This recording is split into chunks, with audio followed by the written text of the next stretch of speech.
All right. Thank you again for coming to Triad this month. My name is Marissa. I am with New Lenox Fire. Today we have Brooke. She is the pharmacy manager at Jewel Osco here in New Lenox, and she's going to be talking to us a lot about pneumonia and the RSV. And then if anybody has any questions, if you want to hold on to those until the end, if that's okay with you. Perfect. Other than that, I'll let you go ahead and get started. All right. Well, thank you everyone for having me here today. Again, my name is Brooke Gardner. I am a pharmacist at the Osco on Laraway in Schoolhouse in New Lenox. I do see some familiar faces in here. Today what we're going to talk about is pneumonia and RSV. We're amping up for respiratory season, so flu, COVID, and then of course pneumonia and RSV. I do get a lot of questions in the store about who should get it, what is it, do I need it, have I had it. Those are all things that we can screen for you. So we're just gonna go over a quick overview of both of these viruses, and then we'll talk a little bit about the vaccines and prevention. And then, yeah, if you have any questions, if you all can hold off until the end. I did also give you all a packet. If you do not have one and would like one to follow along, I can hand one out to you. All right, so what is pneumonia? So pneumonia is an infection of the lungs. Basically what happens is it inflames the sacs in the lungs, one or both, which then can fill with fluid. The infection could be life-threatening to anyone, but more severe in infants and then adults over 65. Some common causes of pneumonia would be bacteria, viruses, and fungal infection, which is a less common infection. Strep pneumoniae, that is the bacteria that most commonly causes pneumonia. And then some viral causes of pneumonia would be flu, COVID, influenza. And then pneumonia is actually the complication of those viruses. The last one that I don't have listed is called aspiration pneumonia. And aspiration pneumonia is when you inhale a substance. So if we choke on water or food and we accidentally inhale it and it goes in the lungs, that could cause some bacteria in there, which can cause aspiration pneumonia. So some statistics that I have listed here, this is for the US only. There's about 900,000 cases of pneumonia each year, 150,000 hospitalizations and ER visits, and then about 41,000 deaths every year by pneumonia. It's kind of significant.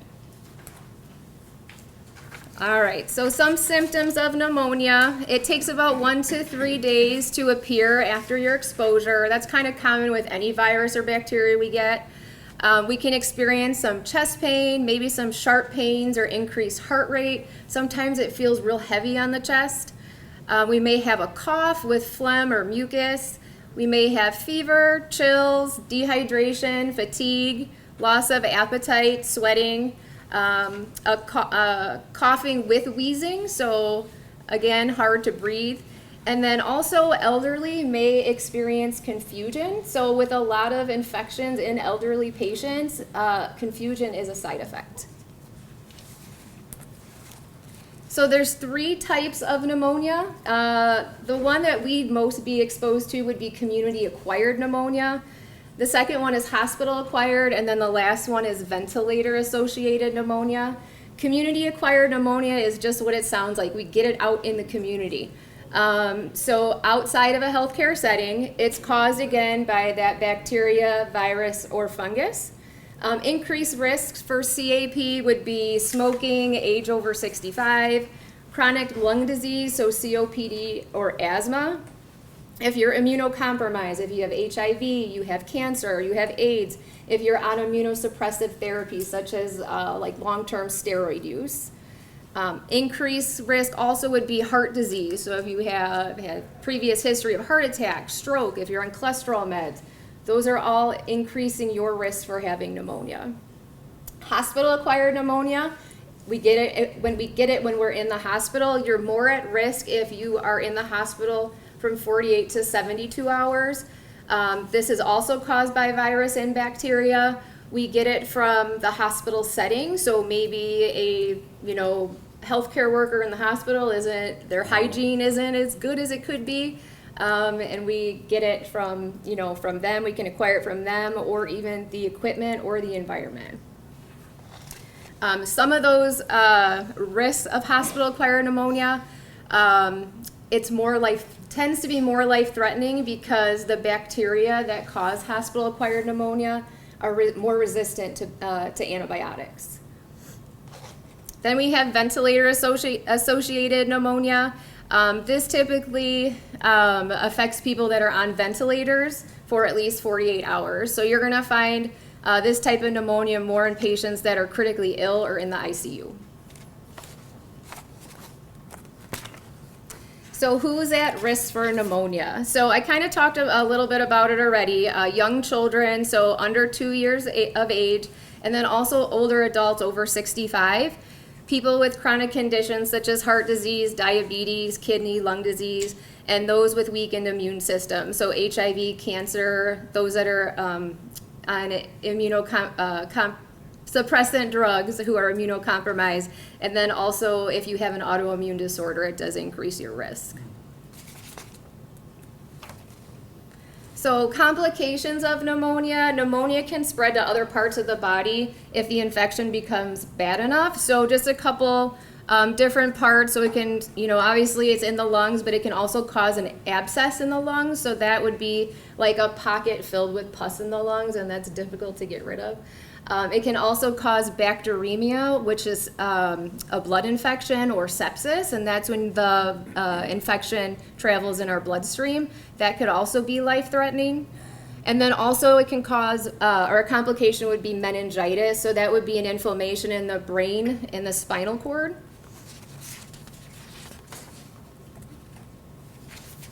All right, so how can we help prevent? So obviously hygiene is super important. I can't express it enough. Hand washing, covering your mouth when you cough, not with your hands, preferred with your arm. And then also there's a vaccine that obviously we can get to help prevent or minimize the symptoms if we were to contract pneumonia. There's an updated vaccine that came out about 1.5 years ago. So you all probably got a 2-dose series. Maybe in the last 10 years you would have had that. The new vaccine does have more coverage for pneumonia. So it is recommended to receive that vaccine if you have not gotten it yet. It's been longer than 5 years since your last dose of pneumonia. So who should get the vaccine? They recently changed the guidelines from 65 and over to everybody who is 50 and over. All adults aged 19 to 49 with certain medical conditions. So like we talked about before, diabetes, asthma, COPD, heart disease, weakened immune system, smokers. To name a few more, we have spleen removal, alcoholism, healthcare workers, or even like teachers and schools would be at an increased risk. So if you have any of these, then you would get that between the ages of 19 to 49. So when should you be vaccinated? Now is the time. We are in respiratory season. So flu, COVID, pneumonia, RSV, these are all vaccines that you should start thinking about getting if you have not gotten them yet. There is an app also available on your smartphone. If you'd like to download it, you can tell whether or not you need to get that vaccine. Or if you come into a Jewel Osco, we are able to look up to see if you previously had the pneumonia vaccine and which pneumonia vaccines you've had, and if you are eligible to get the updated vaccine. All right, so now we're going to jump to RSV. It's called respiratory syncytial virus. I get a ton of questions on what it is. They've never heard of it before. We kind of commonly hear about it during the winter months, so between usually like November and February. We hear a lot about it on TV, about kids in the ICU, they can't breathe, they're having trouble breathing, or even older adults. It does target younger children and older adults. Similar to like a pneumonia, RSV is a respiratory virus as well. RSV does infect the nose, the lungs, and the throat, so it's going to spread through respiratory droplets from coughing and sneezing and by touching contaminated surfaces. It can cause mild-like cold symptoms, but also can cause more severe symptoms. And again, prevention is going to include that good hygiene, hand washing, and then also we'll talk about the vaccine available as well to help prevent that severe illness. So just some statistics. Each year in the United States, RSV leads to approximately 2.1 million outpatient non-hospitalization visits among children younger than 5 years old. 58,000 to 80,000 hospitalizations occur among children younger than 5 years old. And for adults, 110,000 to 180,000 hospitalizations among adults 50 and over. So what are the symptoms of RSV? So people with RSV usually show symptoms within 4 to 6 days after being around RSV or getting infected. So the symptoms, for mild symptoms, they're runny nose, cough, sore throat, fever, and decreased appetite. More severe symptoms include difficulty breathing, rapid breathing, wheezing, and grunting while breathing. And those at risk for severe symptoms are infants, older adults, and people with chronic medical conditions such as heart disease or lung disease, similar to that of pneumonia. So some of the complications of RSV, just like pneumonia, inflammation of the small airways in the lungs, more common in infants, which can cause wheezing, difficulty breathing, and cough. Pneumonia is a complication of RSV.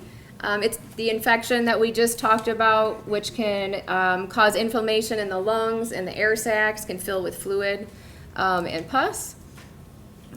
We can also have acute respiratory distress syndrome, which is a life-threatening condition, again, which the lungs fill with fluid. It can also cause ear infections. It can cause conjunctivitis, which is an eye infection. It can have long-term effects on the lungs, and it can also cause neurological symptoms such as seizures or encephalitis, which is inflammation of the brain. So currently there are 2 vaccines on the market for RSV. The one on the left is called Abrysvo. That one we try to save for women who are pregnant. So pregnant women will get that towards the end of their pregnancy, so between 32 and 36 weeks. It's recommended that if they are pregnant during the winter months, that they do get this vaccine to help pass on protection to the baby. And then the other one, which we give in the store and we would give to you, would be called Arexvy. That is the second vaccine for RSV. On the next slide, you'll see a little bit more about the immunizations to protect against RSV. When is it available? It's available now. Like I said, we're in respiratory season, so it is advised for you to get the RSV vaccine if you have not had it yet. It's a one and done vaccine as of right now. CDC will or the ACIP could change the guidelines for it, but if you've already had one dose, you're considered a full series. It's one and done, at least for now. So how does the vaccine help? So any vaccine basically stimulates an immune response that produces antibodies and other immune cells to fight off infection. If you contract RSV after you had the vaccine, your body then recognizes it and it attacks that virus, preventing those life-threatening symptoms. So just because you get a vaccine doesn't mean it's going to 100% prevent you from getting that virus or bacteria, but it's going to help minimize those symptoms of, the complications of the virus or the disease. So just some common myths that we hear in the pharmacy. I got the flu shot, so I don't need this. Well, the flu and pneumonia and RSV are all different. You should get those separate shots to help protect you. Healthy people don't need it. Even seniors are at higher risk. Even if you are healthy, if you're not on any medication, you have great health, you are still at risk. You go to the grocery store, you shop, you're around people. People are around other people, so everybody's at risk. Pneumonia is just a bad cold, so vaccination isn't important. The truth, pneumonia can be life-threatening, especially for seniors and people with weakened immune systems. And why should I get both RSV and pneumonia vaccine when they are both respiratory? Yes, they are both respiratory, but they work in different parts of your respiratory tract and lungs and causes severe infections leading to hospitalizations. So different viruses for different vaccines for different viruses. So what to expect if you were to come to get a vaccine for RSV or pneumonia? So like any vaccine, if you get the flu shot every year, you're going to get some mild soreness in the arm, redness and swelling is normal at area of injection. You can get cold or flu-like symptoms in the next 2 days following any vaccine. It's normal. It's okay. You don't have RSV. You don't have flu. You don't have pneumonia. That's your body's way of building up immunity, and you might feel a little bit under the weather. We just recommend some Tylenol or ibuprofen following that. If you do want to be vaccinated, I did bring vaccine today. I brought basically everything I have in my fridge at the store. If you're not sure if you've had these vaccines before, I can help you figure out if you have had them. Walk-ins are welcome at our store locations as well. You do get a coupon to shop at our store. And that's all I have for you today on pneumonia and RSV. Any questions I can answer for you? TRIAD works to improve the quality of life for seniors by providing an opportunity for the exchange of information between public safety, social services, and seniors. There are no membership papers to fill out or fees to pay. Everyone is welcome to attend. Each month, we present a guest speaker on subjects that keep you informed and up to date on the latest scams, frauds, and other criminal activities. We also discuss safety issues, home preparedness, and staying healthy. TRIAD meets the fourth Thursday of every month. Contact the New Lenox Police Department at 815-462-6100 for more information.